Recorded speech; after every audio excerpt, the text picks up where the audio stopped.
Hey guys, tonight I'm watching Harry Potter and the Chamber of Deathly Hallows Part II, I think. I don't know. If you haven't seen them before, I'm going to catch up to speed. It's about this kid called Harry.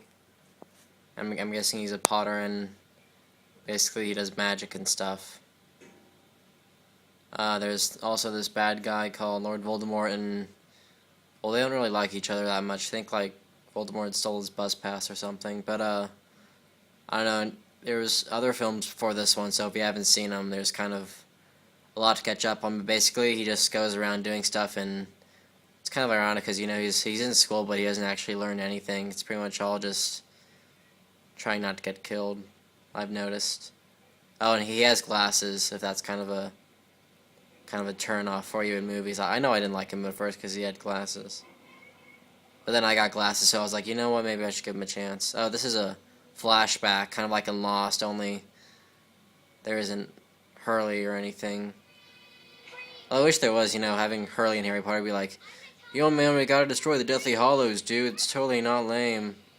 But Hurley's not in Harry Potter because he's a lost character.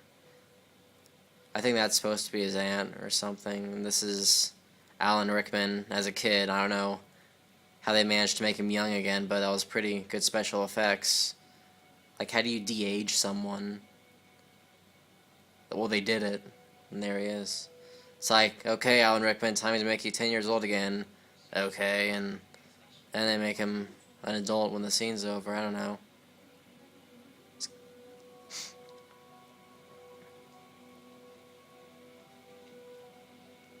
Kind of weird watching these scenes just because I can't really relate to it, having friends and everything.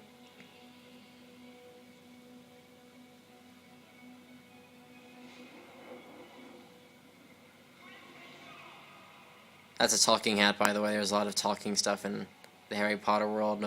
It's not all hats. I mean, can you imagine a world of nothing but talking hats? That'd be pretty ridiculous. Like, you need to get a haircut. Or, you don't need to get a haircut. Pretty much not much variety in a talking hat. I think that's supposed to be Harry's dad. I mean, it's obviously not Harry's dad when he was Harry's dad. It's like before he was Harry's dad, because, I mean, I know kids are getting pregnant at a young age, but he wasn't, like, 12 years old when he had Harry Potter. That's the bad guy. I guess they de-aged him again, or made him older. It's kind of weird, because, my home movies is just basically me at the playground, or me having another disappointing birthday, but this is, like, a serious home movie. It's like, killing people and traveling back in time.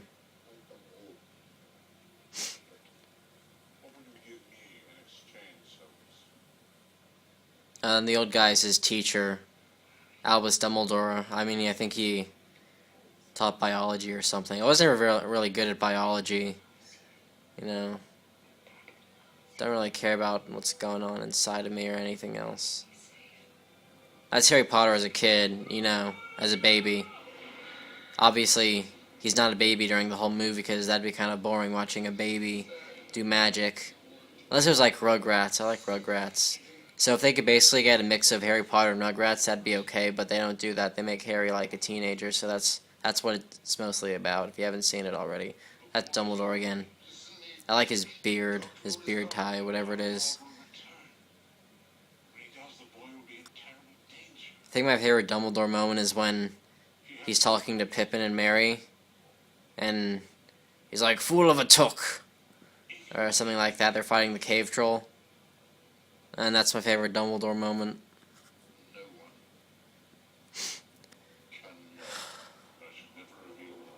I wanted to watch Tron Legacy, but it wasn't on tonight, so I watched this, and there's the talking hat again. It's pretty much just his job, just keep on talking. 30 years, that's all I do, just talking hat. Can't be a very fun lifestyle, can it? Think of all the dandruff and head lice on all the kids over the years.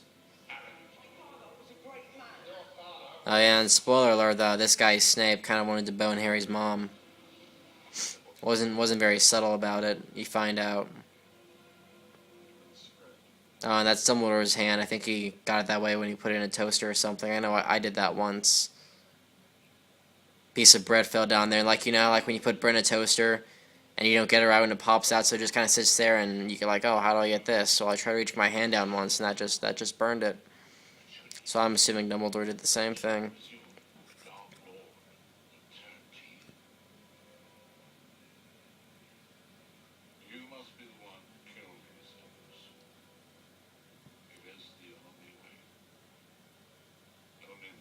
It's usually better than this. This is like a really serious moment. There was like one part where the ginger kid was like throwing up slugs, and it was pretty funny.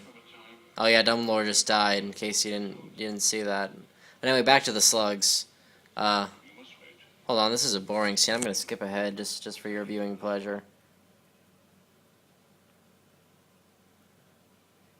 I'm gonna look for the slug part or something. Okay, I don't know if this is the slug part or not, but basically there's part in the movie where Ron throws up slugs, and it's pretty funny.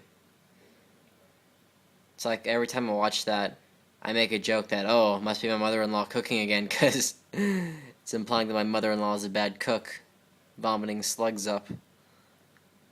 I guess he had to be there. Okay, there's the guy on the right. Now he's on the left. Every time they change angles, kind of throws me off, because, just stick to one angle if you're watching a movie. There it is, changed angles again. It's like I feel like I'm in, there it is again.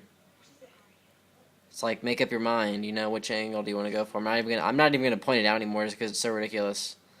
But anyway, the guy on the right, well, he was on the right before, was throwing up slugs, okay? And, yeah, if they just like made a movie of him just throwing up slugs for 2 hours, I would watch it all the time, because I think there aren't enough movies that are willing to show that anymore, that are willing to really push the boundaries in slug-related humor and vomitings. Vomiting is a good one to go with. I would definitely say that. Ooh. No PDA, Hermione. That's public display of affection. Only had to pronounce it like that so that would rhyme with Hermione, because that's her name. Or you could also go with, don't hug me, Hermione. Very emotional, this film. It's not as sad as Tron Legacy. That's what I wanted to watch originally. In